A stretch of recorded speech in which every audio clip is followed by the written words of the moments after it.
हिंदू परंपरा आणि संस्कृतीतील एक अत्यंत महत्त्वाचा सण म्हणजे पौष पौर्णिमा, जिला आपण शाकंभरी पौर्णिमा या नावाने देखील ओळखतो.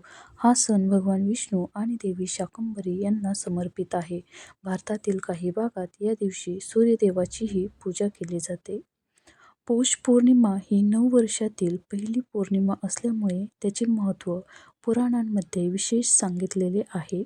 या दिवशी हिंदू घरांमध्ये भगवान सत्यनारायणाची कथा व पूजा केली जाते.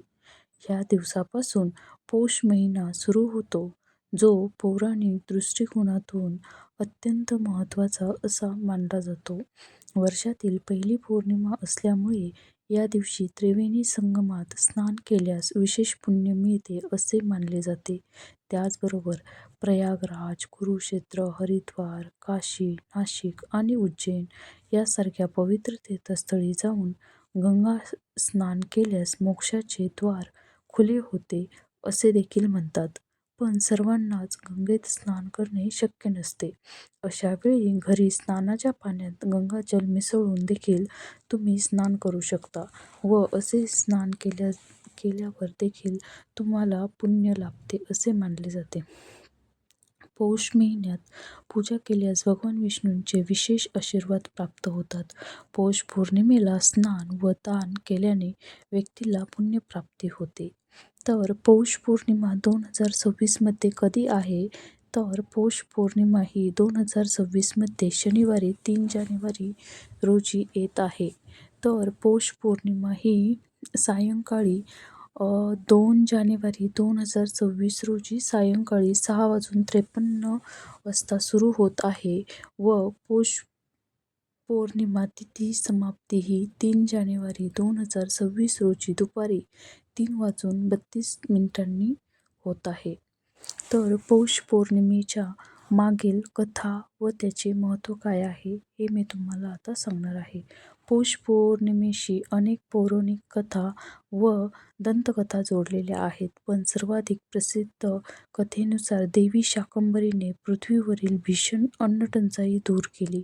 त्या काळात भक्त अन्नसंकटाला सामोरे जात होते आणि देवीने मुबलक प्रमाणात अन्नधान्य निर्माण करून पृथ्वीवर शांतता प्रस्थापित केली होती.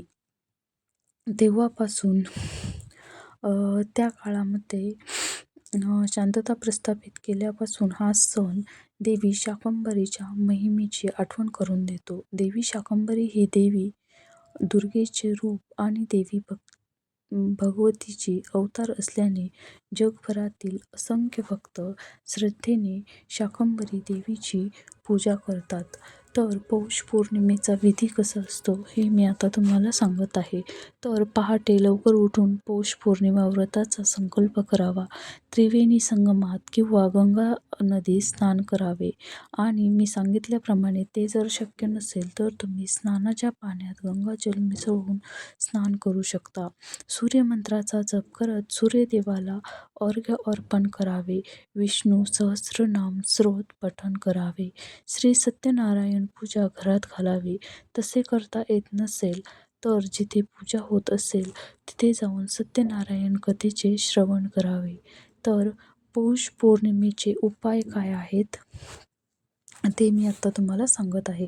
घरात सुख समृद्धी येण्यासाठी आणि कामातील अडथळे दूर करण्यासाठी सकाळी स्नान करून मुख्य दरवाजावर अशोकाची किंवा आंब्याची पाने लावावीत.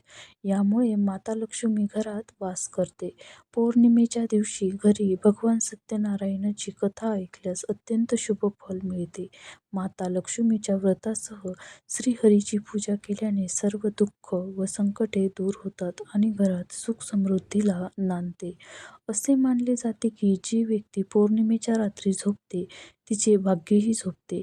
जे जागरण करतात त्यांच्या घरी माता लक्ष्मी वास करते.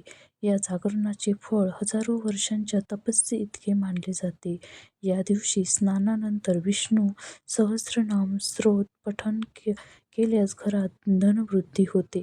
पौष पौर्णिमेला थंडीपासून संरक्षण देणाऱ्या वस्तूंचे दान करणे हे अत्यंत शुभ मानले जाते.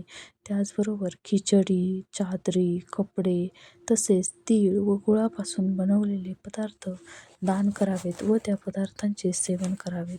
तर ही संपूर्ण माहिती तुम्हाला कशी वाटली ते मला कमेंटमध्ये सांगा. व्हिडिओ आवडल्यास लाईक करा आणि अशाच नवनवीन व्हिडिओजसाठी चॅनलला सबस्क्राईब करा. थँक्यू.